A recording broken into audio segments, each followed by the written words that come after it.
دنیا میں ہر مومن مسلمان بندہ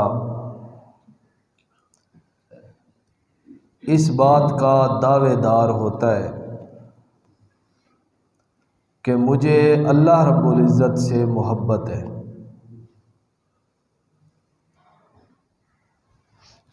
اور اللہ رب العزت کی رضا اور خوشنودی حاصل کرنے کے لیے کہ میں بھی اللہ کا محبوب بن جاؤں، رضا خوشنودی حاصل کرنے کے لیے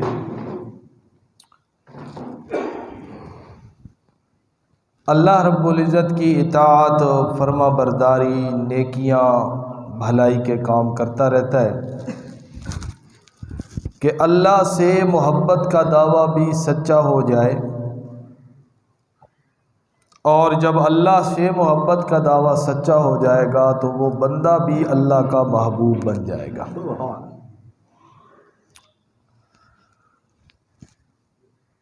فَإِنَّ الْمُحِبَّ لِمَن يُحِبُّ مُطِيعُ، جس سے انسان محبت کرتا ہے محب اس کا مطیع اور فرما بردار ہوتا ہے۔ تو ہم اللہ سے محبت کے دعوے دار ہیں، تو ہماری محبت کا تقاضا ہے کہ ہم اللہ کے مطیع اور فرما بردار بندے بنیں۔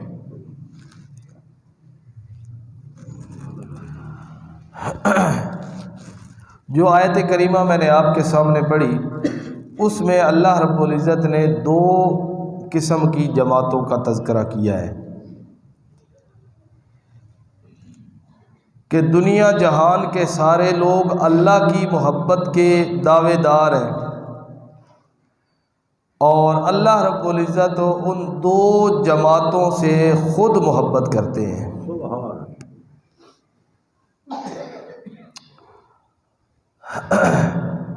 لیکن اس بات کو سمجھنے سے پہلے بطور مقدمہ کے ایک اور بات سمجھیں۔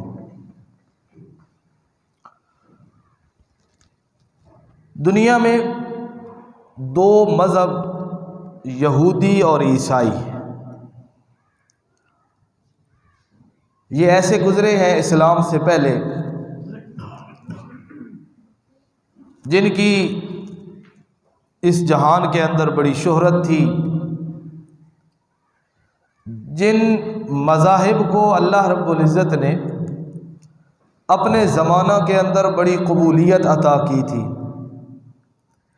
بڑے بڑے انبیاء، اللہ کے رسول،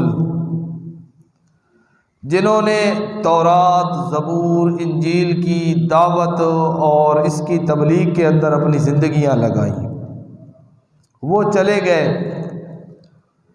بعد میں لوگوں نے ان کتابوں کے اندر بھی تبدیلیاں کر دیں، ان مذاہب اور شریعت کے اندر بھی تبدیلیاں کر دیں،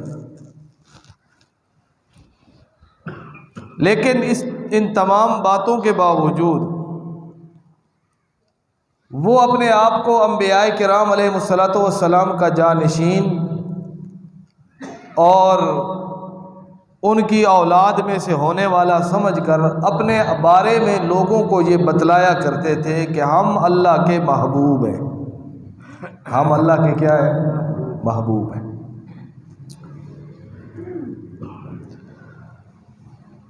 اللہ رب العزت نے ان کے اس دعویٰ کی تردید کی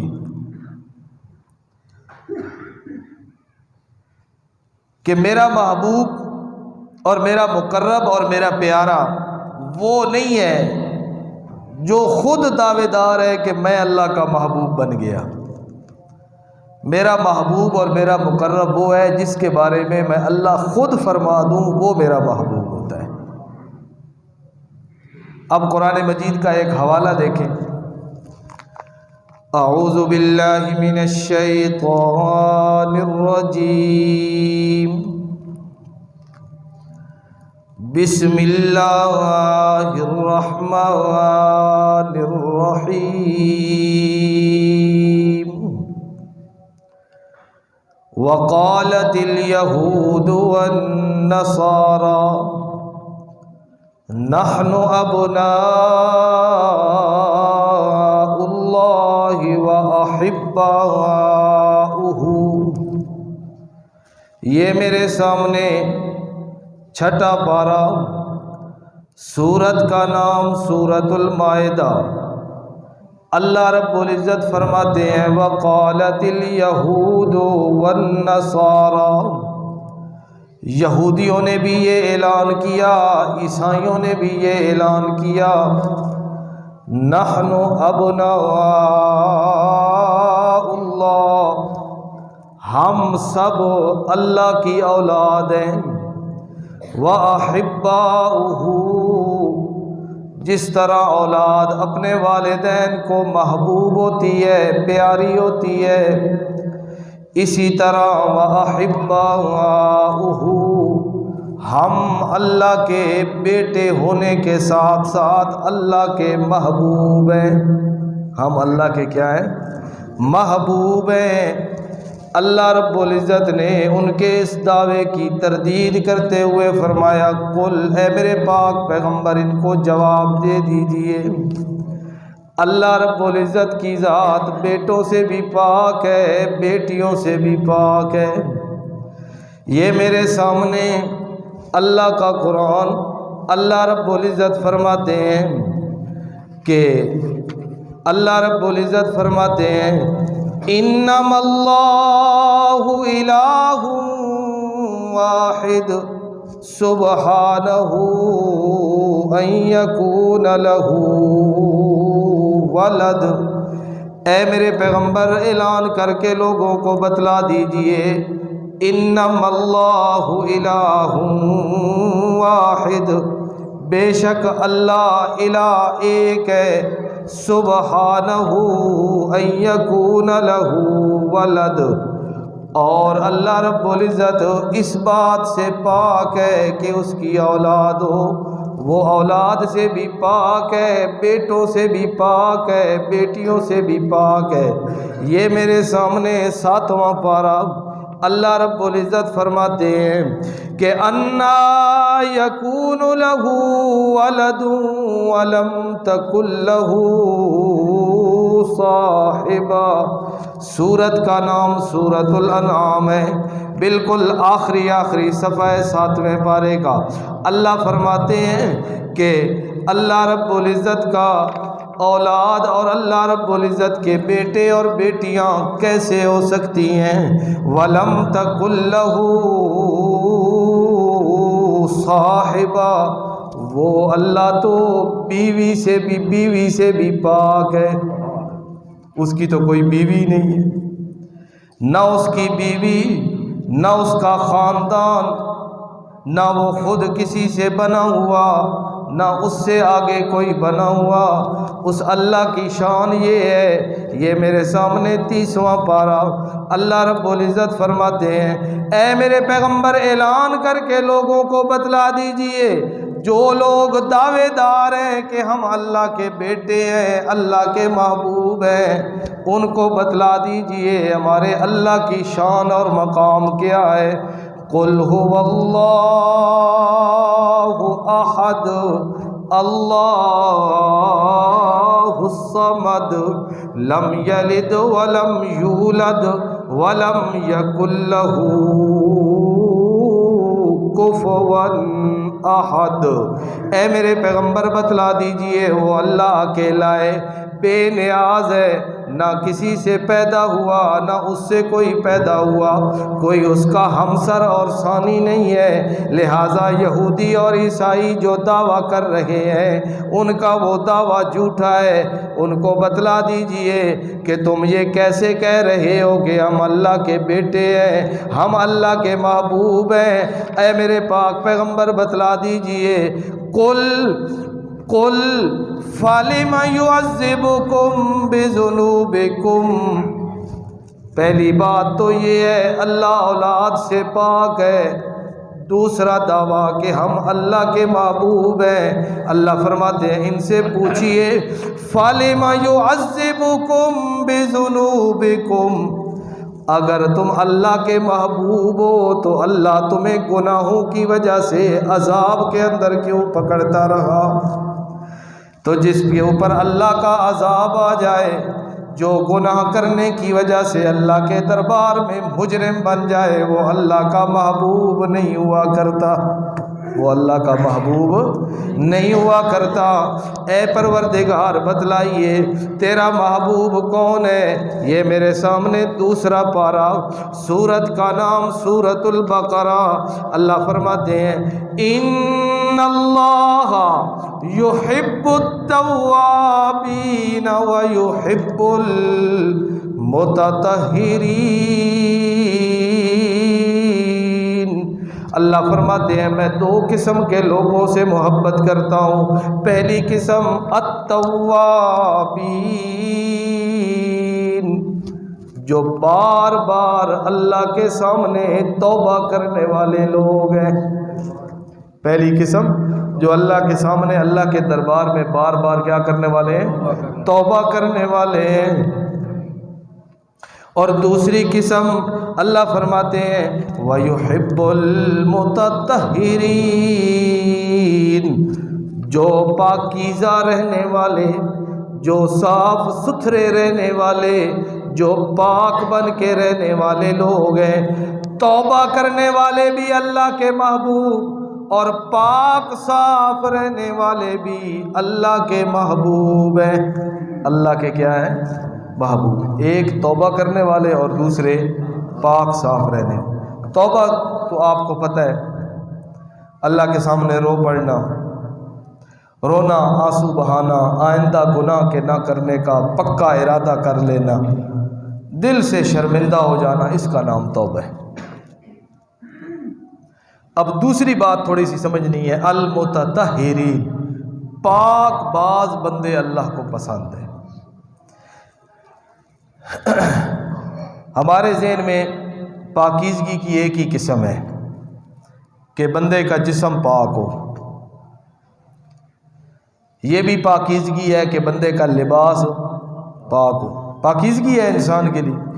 جسم کا پاک ہونا بھی پاکیزگی، اور لباس کا پاک ہونا بھی پاکیزگی، اور دل کے اندر برے ارادے اور بری نیتوں کا نہ ہونا بھی دل کی پاکیزگی۔ لیکن میں آپ کو ایک اور قسم بتلاتا ہوں۔ یہ انسان جو ہے نا، انسان کے اندر دو چیزیں ہیں، ایک ہے انسان کا جسم اور دوسری چیز ہے انسان کی روح۔ جسم ظاہری چیز ہے اور روح اندر چھپی ہوئی چیز ہے، روح ہمیں نظر آتی نہیں ہے۔ جسم اس زمین سے بنایا گیا، منہا خلقناکم وفیہا نعیدکم ومنہا نخرجکم تارۃ اخری۔ جسم بنایا گیا مٹی سے، اور جسم کی خوراک بھی اللہ رب العزت نے یہی مٹی کے اندر سے بنائی، ساری غذا۔ اور جسم کی پاکیزگی اور ناپاکی کا تعلق بھی ظاہری نجاستوں کے ساتھ ہے۔ کوئی گندگی، کوئی غلاظت انسان کے جسم کے اوپر، کپڑے کے اوپر لگی ہوئی ہے تو وہ ناپاک ہے، اگر اس کو صاف کر دو تو جسم اور کپڑا پاک ہے۔ لیکن اصل چیز جو ہے نا انسان کے اندر، روح، انسان کی روح بھی پاک بھی ہوتی ہے اور ناپاک بھی ہوتی ہے۔ یہاں پر اللہ جو فرما رہے ہیں نا وَيُحِبُّ الْمُتَطَہِرِينَ، اللہ پسند کرتا ہے پاکیزہ رہنے والے بندوں کو۔ وہ صرف جسم اور لباس کی صفائی مراد نہیں ہے، بلکہ جسم اور لباس کے ساتھ ساتھ انسان کی روح بھی پاکیزہ ہو، انسان کی روح بھی کیا ہو؟ پاکیزہ ہو۔ اور انسان کی روح ناپاک ہوتی ہے شرک اور کفر کرنے سے۔ انسان کی روح کس سے ناپاک ہو جاتی ہے؟ شرک کرنے سے انسان کی روح ناپاک ہو جاتی ہے۔ یہ میرے سامنے 10واں پارہ، سورت کا نام سورۃ التوبہ۔ اللہ رب العزت فرماتے ہیں یا ایھا الذین آمنوا انما المشرکون نجس یا ایھا الذین آمنوا، اے ایمان والو، انما المشرکون نجس، بے شک مشرک ناپاک ہوتے ہیں۔ مشرک کیا ہوتے ہیں؟ ناپاک ہوتے ہیں۔ پروردگار، ہم دیکھتے ہیں بت پرستوں کو، ہم دیکھتے ہیں قبر پرستوں کو، ہم دیکھتے ہیں تیرے ساتھ شرک کرنے والے لوگوں کو، ان کا جسم بھی صاف ستھرا، ان کے جسم کے اوپر لباس بھی صاف ستھرا، تو یا اللہ تو کہتا ہے ناجسن، وہ گندگی ہے، ناپاک ہے۔ ناپاکی کا مطلب کیا ہے؟ اللہ کے پاک پیغمبر صلی اللہ علیہ وسلم کی زوجہ محترمہ حضرت ام حبیبہ، جن کا اصل نام رملہ تھا رضی اللہ تعالی عنہا، یہ حضرت امیر معاویہ رضی اللہ تعالی عنہ کی بہن ہے، حضرت ابو سفیان کی بیٹی ہے، میرے پاک پیغمبر کی زوجہ محترمہ ہے، آپ کی گھر والی ہے، آپ کی گھر والی ہے۔ واقعہ ملتا ہے حدیث کی کتابوں میں، حضرت ام حبیبہ میرے پاک پیغمبر کے نکاح میں ہیں، اور آپ کے والد جناب ابو سفیان ابھی تک اسلام نہیں لائے، ابھی تک مومن نہیں بنے، اسی طرح مشرک اور کافر ہے۔ کسی کام کی غرض سے مدینہ منورہ کے اندر آتے ہیں، نبی پاک صلی اللہ علیہ وسلم سے کوئی کام تھا، ان کو آتے ہیں، دل میں خیال آیا چلو کافی سال گزر گئے ہیں اپنی بیٹی سے ملاقات نہیں کی، چلو جا کے اپنی بیٹی سے بھی مل لیتے ہیں۔ حضرت ابو سفیان جو اس وقت ایمان والے نہیں تھے، صحابی رسول نہیں بنے تھے، حضرت ام حبیبہ کے گھر کے اندر تشریف لاتے ہیں۔ توجہ، حضرت ام حبیبہ جو حضرت ابو سفیان کی بیٹی ہیں، کئی سال گزر گئے، بیٹی اور باپ کی ملاقات نہیں ہوئی۔ جناب ابو سفیان جیسے ہی گھر کے اندر داخل ہوتے ہیں، حضرت ام حبیبہ کی نظر پڑتی ہے اپنے والد کے اوپر، دوڑ کر والد کی طرف نہیں گئی، حالانکہ چاہیے تو یہ تھا کہ بیٹی دوڑ کے اپنے باپ کی طرف چلی جاتی، لیکن اپنے والد کی طرف دوڑ کے نہیں گئی۔ بستر بچھا ہوا تھا، دوڑ کے جا کے اس بستر کو لپیٹ کے اٹھا کے ایک طرف رکھ دیا۔ جناب ابو سفیان آگے آتے ہیں، بیٹی اپنے والد سے ملتی ہے، ملنے کے بعد جناب ابو سفیان پہلا سوال کرتے ہیں اپنی بیٹی سے کہ اے میری بیٹی، اتنے لمبے عرصے کے بعد میں تیری ملاقات کے لیے آیا، چاہیے تو یہ تھا دوڑ کے تو میرے ساتھ آ کے ملتی، لیکن دوڑ کے تو نے جا کے وہ بستر لپیٹ دیا، مجھے بتا تو صحیح وہ بستر میرے قابل نہیں یا میں اس بستر کے قابل نہیں؟ بات سمجھ آئی آپ کو؟ سوال کرنے والے نے سوال کیا، بیٹی مجھے بتا یہ بستر میرے قابل نہیں یا میں اس بستر کے قابل نہیں؟ حضرت ام حبیبہ رضی اللہ تعالیٰ عنہ جواب دیتی ہیں، اے ابا جان، آپ میرے والد ہیں، آپ کی عزت احترام اپنی جگہ پہ، لیکن آپ اس بستر کے قابل نہیں، آپ اس بستر کے اوپر بیٹھنے کے لائق نہیں ہیں۔ کیا وجہ ہے میری بیٹی؟